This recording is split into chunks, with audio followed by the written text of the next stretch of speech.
오늘 본문은 요한복음 21장 15절에서 19절 말씀입니다. 이 본문을 제가 택한 이유는 이 본문이 특별히 사랑에 대해서 많이 이야기하고 있기 때문입니다. 예수님께서 부활하신 후에 세 번째로 제자들을 대면하시는 자리에서 베드로를 선택하시고 그에게 집중하시면서 네가 나를 사랑하느냐, 네가 나를 사랑하느냐, 네가 나를 사랑하느냐 이렇게 거듭 물으십니다. 또 베드로는 그에 대해서 주님 그렇습니다. 내가 주님을 사랑하는 줄 주님께서 이미 아시잖아요. 이렇게 거듭 세 번 답을 합니다. 근데 사랑이라는 게 무엇일까요? 80년대 한국 가요를 주름 잡던 가수는 누가 뭐래도 조용필이었죠. 오죽하면 조용필은 마지막에 나온다라는 그런 농담 섞인 말을 가수 혹은 가요와 상관없는 맥락에서도 사용했습니다. 그 의미는 가장 중요한 사람은 가장 마지막에 등장한다는 뜻이었죠. 조용필에 육박할 수 있는 근접한 정도의 가수는 없었습니다. 그러나 그 시대에 그래도 인기 가수라고 할 수 있는 분들이 몇 명 있었죠. 남자 가수 중에는 전영록 이런 분이 있었고 여자 가수 중에는 윤신혜 이런 분들이 있었습니다. 제가 어렸을 때 TV에서 본 거기 때문에 기억이 생생합니다. 요즘 본 것은 이렇게 잘 기억을 못하죠. 근데 그 중에 또 한 명 인기 가수였던 분이 남궁옥분이라는 분이 있습니다. 근데 이분의 대표적인 히트곡이 사랑 사랑 누가 말했나이죠. 근데 그 가사가 이렇게 시작하는 것 같아요. 때로는 당신 생각에 잠 못 이룬 적도 있었지. 그렇게 나가다가 후렴이 되면 사랑 사랑 누가 말했나 이렇게 후렴이 나옵니다. 이 노래에 대해서 모르시는 것처럼 혼자 거룩한 것처럼 이렇게 내색하지 마시고요. 제가 알면 여기 계시는 분들도 대부분 아시잖아요. 그죠? 근데 저는 오늘 이 노래를 직접 하거나 이 노래에 대해 설교하려는 건 아닙니다. 오히려 약간 이 노래의 문맥에는 맞지 않을 수 있으나 이 노래의 제목에 한번 문자적으로 답을 해보려고 합니다. 사랑 사랑 누가 말했나. 근데 사랑 사랑 누가 말했는지 답을 하려고 하는 순간 이 질문 자체가 굉장히 우스운, 영어로 말하면 silly한 그런 질문이라는 것을 금방 깨닫게 되죠. 사랑 사랑 누가 말했나. 모든 사람이 다 사랑에 대해 말합니다. 근데 사랑 사랑 누가 말했는지 묻는 것 자체가 다소 모순처럼 느껴지죠. 사실 동서고금을 막론하고 사랑에 대한 담론들이 무수하게 넘쳐납니다. 언어와 문화에 상관없이 사랑에 관한 이야기와 노래들이 넘쳐납니다. 지금 여러분은 안 보시겠지만 한국 영화와 드라마를 봐도 사랑에 대한 여러 담론들이 홍수를 이룹니다. 미국의 팝송과 영화를 봐도 마찬가지입니다. 근데 그렇기 때문에 매우 혼란합니다. 어떤 사람은 사랑이 이런 거다라고 이야기하고 또 다른 사람은 사랑이 저런 거다라고 이야기합니다. 근데 여러분 이 혼란하게 이 얘기 저 얘기 듣다 보면 나중에는 허무해집니다. 그리고 사랑에 대한 담론 자체가 다 의미 없는 것처럼 느껴지죠. 그래서 우리는 사랑이 무엇인지 잘 알아야 합니다. 근데 이 미국에 살면서 사랑에 관해서 제대로 깨닫기가 더 어려운 것 같습니다. 어떤 사람은 자기 배우자를 향해서 I love you 이렇게 말합니다. 저도 제 아내에게 그렇게 자주 고백을 하죠. 근데 이 미국 사람들은 사랑이라는 단어를 I love pizza 이럴 때도 사용합니다. 그래서 이 사랑이라는 말이 어떤 맥락에서 어떻게 쓰이느냐를 잘 구분해야 되죠. 혹시 여기 참석하신 남자 성도님들 중에 와이프에게 I love you 하는 것과 I love pizza 할 때 구분이 잘 안 되시는 분은 오늘 예배 후에 저를 잠깐 만나 주시기 부탁드리겠습니다.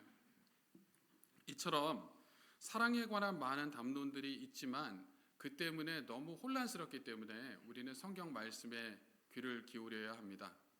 오늘 설교에서는 목사님께서 서두에 소개해 주신 대로 성경이 사랑에 관해서 뭐라고 말하는가를 제가 개괄적으로 말씀드리려고 합니다. 그리고 바라기는 저와 여러분의 사랑에 관한 관념들이 성경이 말하는 사랑의 관점 밑에 겸손하게 내려놓아지기를 바랍니다. 여러분의 인생의 경험과 지금 느끼는 감정과 생각과 의지가 사랑에 관해 어떤 성향과 또 어떤 경향을 갖고 있는지 상관없이 성경이 사랑이 무엇이라고 말하는 것에 우리의 인생을 걸고 또 겸손하게 우리의 존재를 내려놓을 수 있기를 바랍니다. 그럼 성경은 사랑에 관해 어떻게 이야기를 하나요? 첫 번째, 성경은 사랑에 관해서 이야기할 때 이를 추상명사로 말하는 것이 아니라 아주 인격적인 형태로 아주 퍼스널하게 말합니다. 다시 말해서 성경은 하나님의 성품이 사랑이고 또 하나님 자신이 사랑이라고 말합니다. 그러니까 사랑은 그냥 띵이 아닙니다. 그냥 무엇이라는 사물이 아닙니다. 추상적인 개념이 아니라 who 아니면 person, 누구에 관한 겁니다. 제가 오늘 같이 읽기 위해서 좀 부탁을 드렸는데 우리 가장 먼저 살펴볼 출애굽기 34장 6절 말씀, 이 말씀을 보니까 여호와께서 그의 앞으로 지나가시며 선포하시되 여호와라 여호와라 자비롭고 은혜롭고 노하기를 더디하고 인자와 진실이 많은 하나님이라, 이렇게 하나님께서 자기 계시를 하고 계심을 보게 됩니다. 그런데 여기 나타나 있는 자비로움, 은혜로움, 노하기를 더디하고 인자와 진실이 풍성한, 이것을 다 통합해서 한 단어로 말하면 그게 사랑입니다. 즉 하나님의 성품에서 핵심적이고 중심적인 요소가 바로 사랑이라는 거죠. 신약 성경에 오면 이거보다 더 극화된 표현이 나타납니다. 요한 1서 4장 7절에서 8절 말씀 보면 사랑하는 자들아 우리가 서로 사랑하자. 사랑은 하나님께 속한 것이니 사랑하는 자마다 하나님으로부터 나서 하나님을 알고 사랑하지 아니하는 자는 8절입니다. 하나님을 알지 못하나니 이는 하나님은 사랑이심이라. 잘 아시는 대로 God is love. 그러니까 하나님은 사랑을 풍성하게 주시는 분 정도가 아니라, 하나님은 사랑을 넘치도록 베풀어 주시는 분 정도가 아니라 하나님이 사랑이시라는 거예요. 그래서 우리가 성경에 근거해서 사랑에 대해 알기 원하면 하나님께 집중해야 됩니다. 하나님이 어떤 분이신가에 집중해야 돼요. 그리고 그 하나님을 성경 가운데 또 우리 가운데 역사하시고 운행하시는 성령의 역사 가운데 그 하나님을 대면해야 합니다.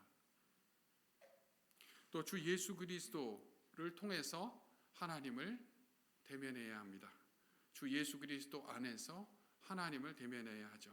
그래서 첫 번째 포인트에서 꼭 기억하실 거는 사랑은 what이 아닙니다. thing이 아니에요. 사랑은 person입니다. 사랑은 who예요. who God is. 하나님이 누구신가? 그것이 사랑에 대한 성경적인 이야기입니다. 그래서 우리가 패러다임 시프트가 필요합니다. 사랑을 항상 무엇이라고 생각하는 사람은 아직 성경적인 관점에서 사랑의 기초를 제대로 닦은 것이 아닙니다. 두 번째로, 사랑에 관해 말할 때 하나님께서 먼저 선제적으로 우리를 사랑하셨다라는 것을 성경이 계속 가르치고 있음을 우리는 깨달아야 합니다. 근데 한 가지 흥미로운 거는요, 오늘 봉독한 요한복음에 보면 사랑에 관한 이야기가 책 전체에 걸쳐서 많이 등장합니다. 예를 들어 하나님이 세상을 이처럼 사랑하사 독생자를 주셨으니, 요한복음 3장 16절. 그래서 요한복음 전체에 걸쳐서 사랑에 관한 많은 언급들이 나타나는데 놀라운 것은요, 그 언급들이 동사라는 거예요. 요한은 사랑에 관해서 말할 때 명사 혹은 추상 명사로 말하지 않습니다. 요한은 그의 복음서에서 사랑을 늘 동사로 표현합니다. 이것은 사랑이 그저 감정이 아니라 행동이다, 선택이고 또 액션이다라는 것을 우리로 하여금 깨닫게 하는 그런 중요한 측면이 있다라는 생각이 듭니다. 꼭 요한복음에 국한하지 않더라도 성경에서 말하는 사랑은 감정이 아니고 선택이고 행동이다라는 것을 여러분 기억하시고 오늘 말씀을 계속 들어주기 바랍니다. 이것이 왜 중요하냐면 사랑의 감정이 느껴지지 않을 수 있어요. 전날 너무 늦게까지 일을 해서 피곤하면 감정적인 기능이 제약이 될 수 있습니다. 또 직장에서, 가정에서, 때로는 교회에서 이웃 가운데 살면서 상처를 받으면 감정적인 장애 상태로 들어가기 때문에 감정상 사랑을 제대로 느끼기가 어려울 때가 있습니다. 그러나 그럴 때라도 사랑의 결단을 하고 사랑의 선택을 하고 사랑의 행동을 하면 그것은 사랑을 하는 겁니다. 그러나 교회에 와서 기도하면서 마음에 사랑의 느낌으로 충만하지만 자기가 다른 사람을 미워하고 정죄하고 사랑보다는 증오의 패드를 따라서 살아가던 것을 고치지 않는다면 감정적으로 얼마만큼 고양됐던, 감정적으로 얼마나 강력한 카타르시스를 느꼈던, 감정적으로 얼마나 충만해서 눈물을 얼마나 많이 쏟았든 상관없이 그것은 사랑을 하는 게 아니라는 거죠. 사랑은 감정이 아니라 사랑은 행동입니다. 자식을 키울 때 자식이 늘 사랑스럽지는 않습니다. 그죠? 자식이 정말 늘 사랑스러우세요? 집에 티네이저가 없어서 티네이저를 키운 지가 너무 오래되셔서 이제 느낌이 조금 무뎌지신 것 같은데요. 자식이 늘 사랑스럽지는 않습니다. 그러나 부모는 자식을 위해서 사랑의 선택을 대부분 합니다. 그죠? 부모도 인간이니까 부족하고 또 유혹에 빠져 넘어지고 화를 내고 부당하게 자녀들을 대할 때가 있습니다만 제대로 된 부모라면 대부분은 자식을 위한 선택을 하고 그렇게 행동하죠. 그죠? 그와 마찬가지로 우리는 성경에 관해서 또 성경이 말하는 사랑에 관해서 이야기하면서 사랑은 선택이고 행동이다. 사랑은 감정이기에 앞서서 선택이고 행동이다라는 것을 기억을 해야 합니다.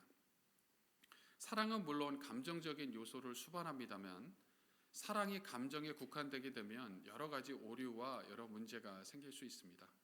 만약에 사랑의 감정이 충만해서 사랑의 선택을 하고 사랑의 행동을 한다면 가장 이상적이죠. 그러나 감정이 즉각적으로 수반되지 않더라도 사랑의 결단과 선택과 행동을 하시는 저와 여러분이 되시기를 바랍니다. 오늘 두 번째 포인트, 하나님이 먼저 우리를 사랑하셨다라는 것은 하나님께서 사랑의 행동을 하셨다, 사랑의 선택을 지속적으로 하신다라는 뜻입니다. 여러분이 잘 아시는 십계명이 구약 성경 두 군데 기록되어 있습니다. 한 군데는 출애굽기 20장이고 그리고 다른 한 군데는 신명기 5장입니다. 두 구절이 유사한데요. 실제로 두 개 다 찾아보면 더 좋습니다만 시간 제약상 출애굽기 20장에 있는 십계명의 도입부를 보겠습니다. 하나님이 이 모든 말씀으로 말씀하여 이르시되, 그리고 출애굽기 20장 20절입니다. 나는 너를 애굽 땅 곧 종 되었던 집에서 인도하여 낸 네 하나님 여호와니라.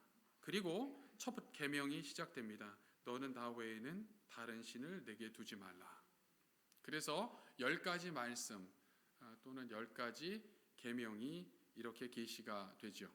모세를 매개자로 해서 이스라엘에게 주신 계명이고 신약의 백성들 역시 그 원리에 있어서 그대로 받아들이고 살아야 하는 그런 말씀입니다. 근데 여기서 중요한 것은 십계명이 십계명 자체로 시작하는 게 아니라는 거죠. 십계명 10가지 계명 내에서는 1계명으로 시작합니다만 십계명을 주님께서 주시기에 앞서 2절에서 하신 말씀에 주목해야 합니다. 나는 너를 애굽 땅 종 되었던 집에서 인도하여 낸 네 하나님 여호와니라. 하나님께서 출애굽의 역사를 베푸실 때 너희가 나를 사랑하는 행동을 하고 너희가 내 계명을 지키면 내가 너희를 출애굽시키겠다, 이집트의 노예살이에서 해방시켜 주겠다 하지 않으셨습니다. 먼저 하나님의 사랑의 선택과 결단과 행동으로 이집트에서 종살이하고 사람 취급받지 못하던 이스라엘 백성을 구해내셨습니다. 은혜와 사랑의 결단, 선택, 행동이었죠. 그리고 시내산에서 언약을 체결하시면서 십계명을 그 후에 주신 겁니다. 그러므로 십계명은 그 본질에 있어서 구약의 전체 맥락 또 성경 신학적인 맥락에서 이해한다면 이를 통해서 구원을 받게 주님께서 우리 성도들에게 주신 말씀으로 우리가 지금 이해하면 안 되겠고요. 오히려 하나님의 전적인 사랑과 은혜로 하나님의 사랑의 선택과 결단과 행동으로 구원받은 우리가 주의 백성으로 어떻게 살아야 하는지 방향을 제시해 주는 것이 십계명이라는 것을 저와 여러분이 기억하기를 바랍니다. 특별히 신구약 성경을 다 갖고 있는 우리 성경 신학을 정말 풍요하게 할 수 있는 신약 성도의 입장에서는 그런 이해를 꼭 가지셔야 하겠습니다.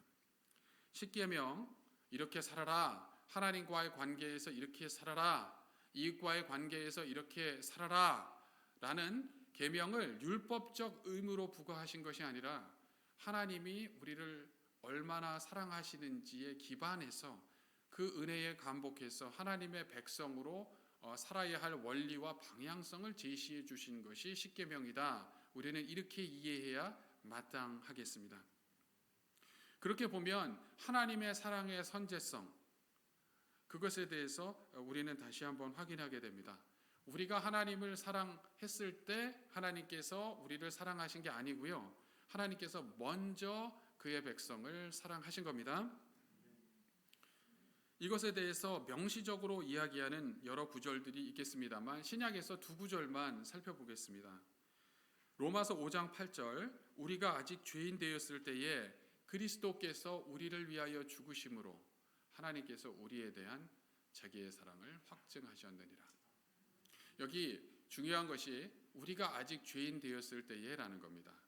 우리가 회개하고 주님께로 돌이키기 시작했을 때, 복음을 향해서 마음을 열기 시작했을 때, 교회 예배에 참석하기 시작했을 때, 신앙의 결단을 하고 복음을 받아들여 내 신앙을 선포하기 시작했을 때가 아니라 우리가 아직 죄인 되었을 때에, 하나님을 향해서 조금도 돌이키지 않고 있을 때에, 그때 그리스도께서 우리를 위해서 죽으셨다라는 겁니다.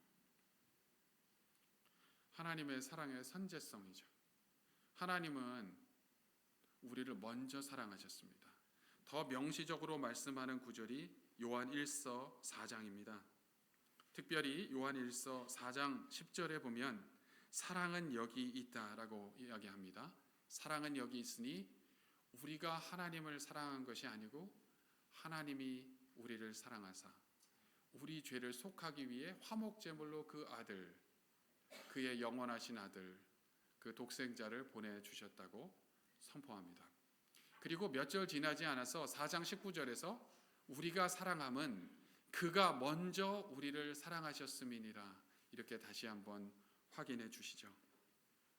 그래서 성경이 말하는 이 사랑관을 이해하는 데 있어서 먼저 하나님 자신이 사랑이시다라는 것을 이해해야 하고, 두 번째로는 지금 살펴본 대로 하나님이 선제적으로 먼저 사랑하셨다라는 것을 기억해야 합니다.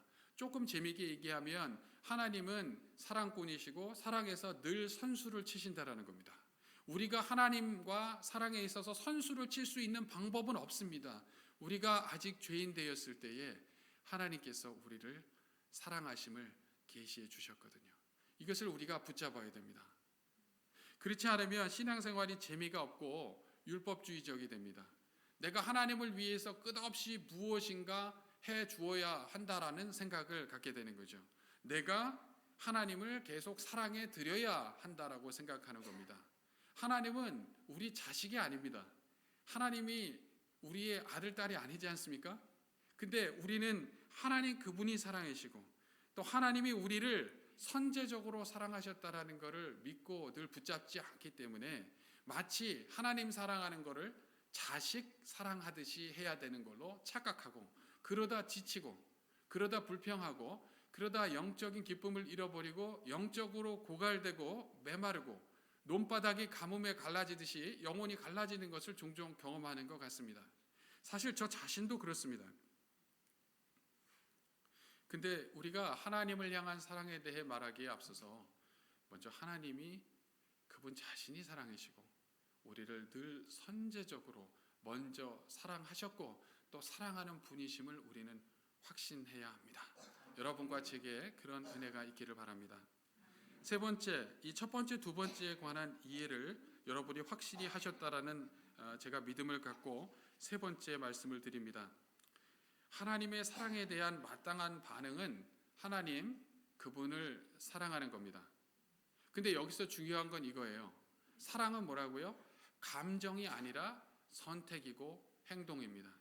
때로는 하기 싫어도, 때로는 잔꾀가 나도, 때로는 잔머리가 너무 빨리 돌아가서 본인의 IQ가 200이 넘는 것이 아닌가, 나와 아인슈타인이 IQ가 비슷한 것이 아닌가, 이런 착각이 들 때라도 올바른 선택을 하고 하나님을 선택하고 하나님을 기쁘시게 해드리는 선택을 하고 그렇게 살아가는 것, 때때로 중간 좀 헷가닥하고 영적으로 봤을 때 마치 술 취한 것처럼 방향을 갈팡질팡하지만 중요한 시점에 주님 붙잡고 주님이 원하시는 선택을 하고 그 방향으로 결단하고 나아가는 것이 하나님을 사랑하는 겁니다. 눈물의 양이로 하면은 여기 있는 남자 성도님들은 하나님을 사랑하는 데 있어 소망이 없습니다. 그죠? 절대적으로, 선천적으로, 유기적으로, 신체적으로, 심리적으로, 감정적으로 열세에 있어요. 그죠? 저는 제 아내가 어떨 때 왜 눈물을 흘리는지 잘 모릅니다. 기뻐도 눈물, 슬퍼도 눈물, 힘들어도 눈물, 좋아도 눈물. 그래서 제가 이미 수년 전에 아들에게 그렇게 이야기했습니다. 엄마가 운다고 걱정하지 말아라. 엄마가 우는 이유가 워낙 다양하단다. 근데 사랑은 눈물의 양이 아니라 선택이고 결단이고 삶의 방향이고 행동인 것입니다. 그래서 그렇게 하나님에 대한 사랑, 주님을 향한 사랑을 실천으로 행동하는 여러분과 제가 되기를 간절히 소원합니다. 신명기 10장 12절 이하의 말씀 같이 한번 살펴볼 텐데요. 여기 이렇게 기록이 되어 있네요. 이스라엘아, 네 하나님 여호와께서 네게 요구하시는 것이 무엇이냐? 곧 네 하나님 여호와를 경외하며 그의 모든 도를 행하고, 그러니까 선택적으로 내가 원하는 말씀만 실천하지 말라는 거죠. 하나님 말씀 전체를 통전적으로 받아들이려는 자세가 있어야 된다는 거죠. 그를 사랑하며 마음을 다하고 뜻을 다하여 네 하나님 여호와를 섬기고 내가 오늘 네 행복을 위하여 네게 명하는 여호와의 명령과 규례를, 주의 말씀을 지킬 것이 아니냐. 이렇게 말씀하며 우리가 주님을 향한 사랑의 행동을 해야 한다는 것을 명시적으로 확인해 주고 있습니다. 여러분이 근데 이것보다 더 잘 아시는 말씀이 있어요. 바로 쉐마로 알려진 신명기 6장 4절 말씀이죠. 이스라엘은 한 분이신 하나님께 온전히 의탁하고 그분만을 신뢰하고 그분께 사랑의 헌신을 해야 하고요. 그리고 마음과 뜻과 정성을 다해서 온 존재를 다해서 하나님 그분을 사랑해야 됩니다. 하나님 그분을 삶의 최우선순위로 둬야 돼요. 그 뜻이에요. 하나님 그분을 삶의 최고봉으로 여겨야 됩니다. 삶의 중요한 요소들이 있습니다만 하나님에 비할 바 못 된다는 거죠. 이거를 복음성가로 잘 표현한 것이 주 예수보다 더 귀한 분은 없네 라는 찬송이죠. 주 예수님께서 공생의 사역 가운데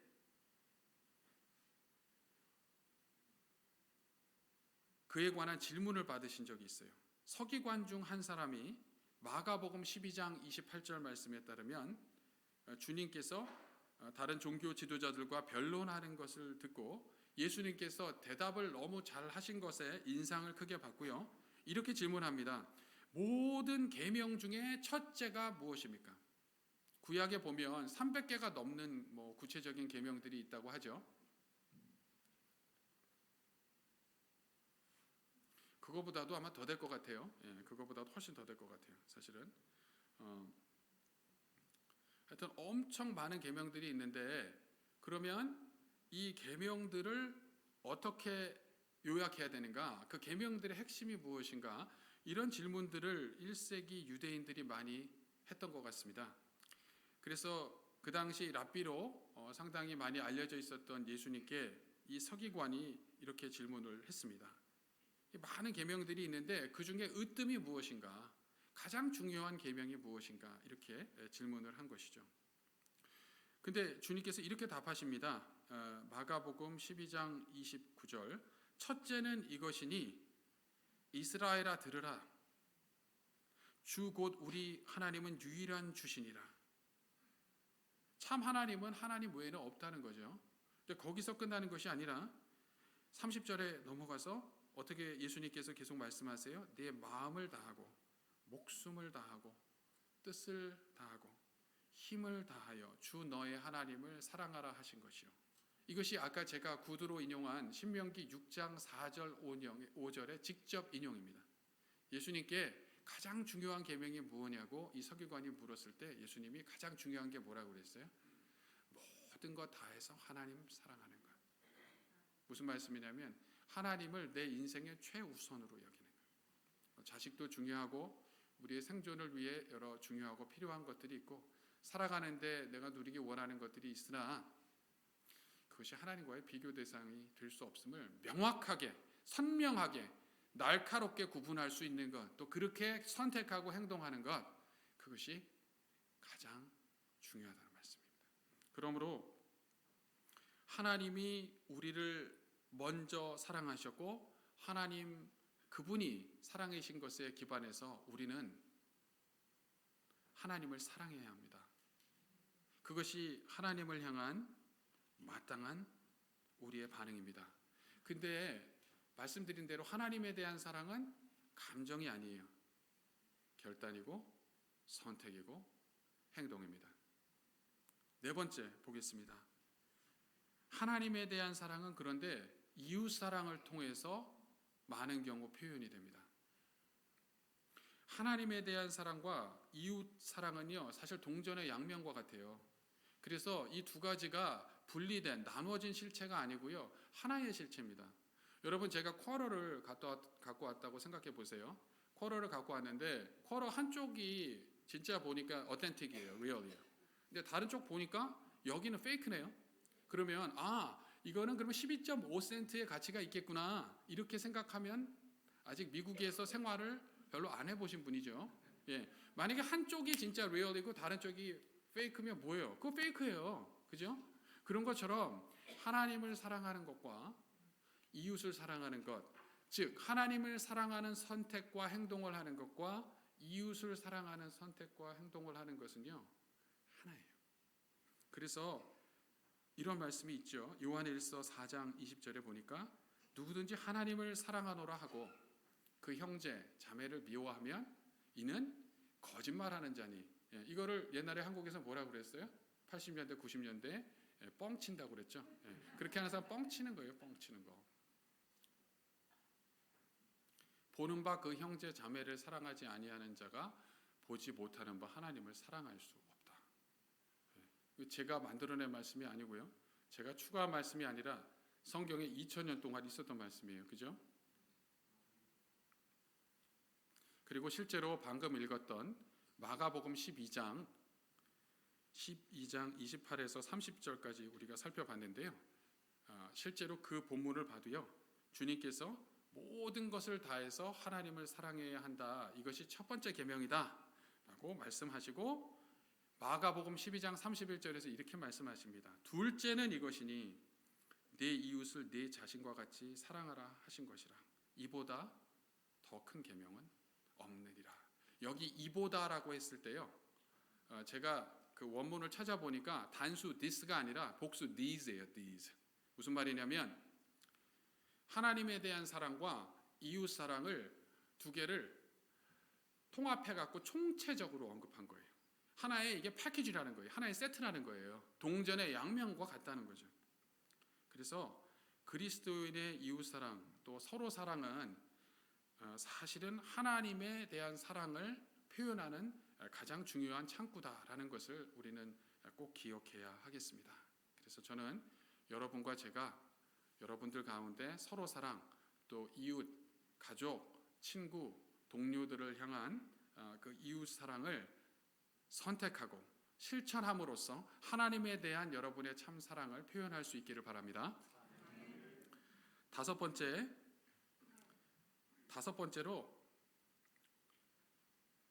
예수님의 십자가가 사랑의 기준이다라는 것인데, 저는 이제 시간이 또 너무 길어지면 안 되겠다고 생각을 해서 이것은 제가 결론 부분에서 부연을 더 하도록 하겠습니다. 그러나 일단 다섯 번째, 예수님의 십자가가 사랑의 기준이다라는 굉장히 이 중요한 명제는 여러분이 꼭 기억해 주시기를 부탁드립니다. 여섯 번째로 지금 넘어가고, 제가 다섯 번째는 결론과 통합해서 말씀을 드리겠습니다. 여섯 번째는 사랑은 그리스도인의 삶에 있어서 우선적인 덕목이다라는 말씀을 드립니다. 선택사항이 아니고요, 우선순위 중에서 상대적으로 높지만 그리스도인에게 있어서 최우선순위가 아닌 그러한 덕목을 제가 말씀드리는 것이 아닙니다. 사랑은 그리스도인의 삶에 있어서 우선적인, 아니 최우선적인 덕목입니다. 고린도전서 12장 마지막 부분에서 사도 바울은 여러 은사와 또 은사와 연결된 직임에 관해서, 직분에 관해서 이야기합니다. 고린도전서 12장 29절 보니까 다 사도이겠느냐, 다 선지자이겠느냐, 다 교사이겠느냐, 다 능력을 행하는 자겠느냐, 다 병 고치는 은사를 가진 자이겠느냐, 다 방언을 말하는 자겠느냐, 다 통역하는 자겠느냐, 그렇게 얘기하고 마지막에 뭐라고 얘기합니까? 더욱 큰 은사를 사모하라. 내가 또한 가장 좋은 길을 너희에게 보이리라. 이런 귀한 은사, 귀한 직분과 직임에 대해 말한 다음에 가장 좋은 거 내가 아직 얘기하지 않았다, 가장 귀한 거 내가 이제 얘기한다 하면서 여러분이 잘 아시는 고린도전서 13장 사랑장이 시작됩니다. 내가 사람의 방언과 천사의 말을 할지라도 사랑이 없으면 소리나는 구리와 울리는 꽹과리가 되고, 가장 중요한 길, 가장 아름다운 은사, 가장 큰 은사, 가장 좋은 길, 그게 뭐라는 거예요? 사랑이라는 겁니다. 사랑보다 중요한 은사는 없고, 성도가 서로 사랑해야 하는 것보다 더 중요한 직분, 직임은 없다는 겁니다.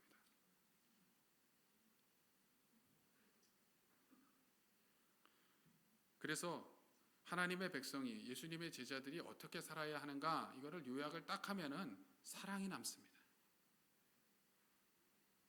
많은 은사를 받은 분들이 여기 계시고 또 더 은사를 사모하는 분들도 계실 거예요. 근데 성경적인 관점에 따르면 가장 귀한 은사는 사랑입니다. 또 직분과 섬김의 봉사직과 직임을 사모하고 또 섬기기 원하는 분들이 계실 거예요. 근데 다 좋습니다. 근데 그 본질은 뭡니까? 사랑입니다. 사랑으로 하면 하나님 앞에서 그것이 인정받아요. 근데 사랑으로 하지 않으면 뭐를 해도 그것이 하나님 앞에서 별 의미가 없다라는 것이 이 고린도전서 13장 사랑장의 이야기 아닙니까? 사람의 방언과 천사의 말을 할지라도 사랑이 없으면 소리나는 구리와 울리는 꽹과리가 된다. 또 산을 옮길 만한 믿음이 있어도 사랑이 없다면 하나님 앞에서 그거는 특별히 크레딧이 없다, 이런 이야기를 하죠. 오늘 여러 가지 신약 성경 또 구약 성경이 말하는 사랑에 관해서 제가 성경신학적인 그런 관점에서 말씀을 나눴습니다. 근데 아까 다섯 번째 내용을 결론과 이제 통합을 해서 말씀드리고 오늘 말씀을 정리하려고 하는데, 이 사랑의 기준, 사랑의 스탠다드, 사랑의 척도는 바로 예수님의 십자가입니다.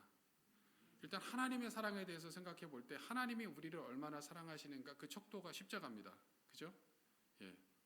제가 어떤 날은 요즘 이제 갱년기가 가까워서, 아니면 갱년기 한복판에 있어서 그런지 몰라도 어떤 날은 아침에 일어나면 좀 우울합니다. 그래서 여성분들이 산후 우울증을 겪는 경우가 있다고 그랬는데 이게 이런 느낌인가, 이런 생각을 해보게 됩니다. 그런데 우리가 좀 뭐 우울할 때나 아니면 정말 내가 하나님의 사랑을 받는 자 맞나? 하나님이 나를 정말 사랑하시나? 이런 생각이 누구나 듭니다. 누구나 의심을 하고 누구나 흔들리는데, 그때 바로 해야 될 것은요, 내 안에 내면을 고찰하기보다 예수님의 십자가에 주목해야 합니다. 하나님이 세상을 이처럼 사랑하사 독생자를 주셨으니. 요한복음 3장 16절. 나를 사랑하사 자기 몸을 버리신 하나님의 아들을 믿는 믿음 안에서 내가 사는 것이라. 갈라디아서 2장 20절. 주님의 십자가를 바라봐야 돼요. 그리고 거기서 주님이 나를 얼마나 결정적으로, 최종적으로, 격정적으로 사랑하셨는지를 확신을 해야 돼요. 십자가를 바라보면서 주님의 사랑을 확신하는 자는요, 삶이 휘몰아쳐도 주님의 사랑을 확신합니다. 근데 십자가를 바라보면서 주님의 사랑을 확신하지 못하는 자는요, 그런 분은 삶이 아무리 좋아도 여전히 주님의 사랑에 대해 의심하고 흔들려요. 뭐 작은 것만 있어도 휘둘립니다. 또 주님의 십자가는 하나님에 대한 사랑의 표지입니다. 예수 그리스도께서는 인간이 되셔서 하나님을 얼마만큼 사랑하셨냐면 십자가에서 가장 저주스러워 보이고 가장 수치스러워 보이고 가장 처참한 죽음을 죽으실 때까지, 그때까지 하나님을 사랑하셨어요. 그래서 우리가 하나님을 어떻게 사랑해야 하는가, 방향성이 애매하다, 십자가를 보시면 됩니다. 이웃을 어떻게 사랑해야 하는가, 이웃을 어떻게 사랑해야 하는가, 그것에 대해서 잘 모를 때 십자가를 보시면 됩니다. 주님께서 우리를 이웃 삼으셔서 우리 대신에 십자가에 치욕스럽고 참혹하고 저주스러운 그 죽음, 그 수치스러운 죽음을 대신 감당하셨습니다. 그래서 한마디로 사랑에 관한 성경의 담론은 십자가입니다. 근데 이 말씀을 들으면서 이러신 분들이 계실 거예요. 저도 때로 그래요. 지금 목사님 말씀이 다 공감이 되는데 내가 실제로 안 사라진다. 내 힘으로는 안 된다. 우리 그럴 때도 십자가를 바라봐야 합니다.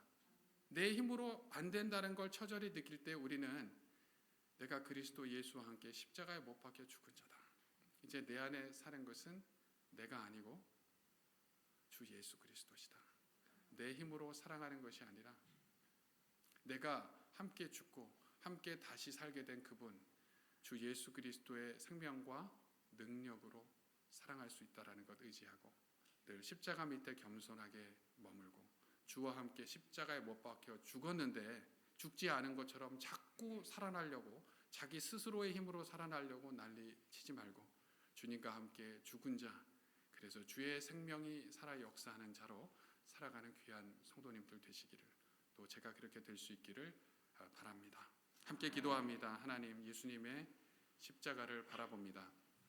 그 가운데 하나님의 사랑을 재확인하고 확신하고 우리가 어떻게 하나님 사랑하고 이웃 사랑할 수 있는지를 다시 새롭게 확신하고 또 내 힘으로 하나님 사랑, 이웃 사랑 할 수 없고 하나님의 사랑을 깨달을 수 없음을 인정하면서 겸손하게 주와 함께 십자가에 못 박혀 죽은 자로, 그 죽은 채로 내 힘으로 사는 것이 아니라 주님이 주시는 생명으로 살게 하여 주시옵소서.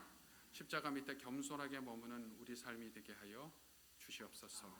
예수님의 귀하신 이름 받들어 기도하옵나이다. 아멘. 우리 이 시간 다 같이 일어나셔서 함께 같이 찬양하고 오늘 모든 예배를 마치겠습니다. 우리 주님의 그 사랑, 우리 이 시간 함께 같이 찬양합니다.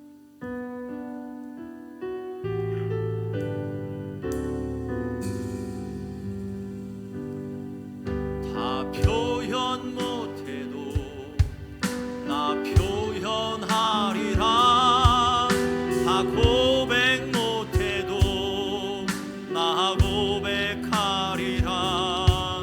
다 할 수 없어도 나 알아가리라.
주님, 아버지의 사랑의 표현인 십자가,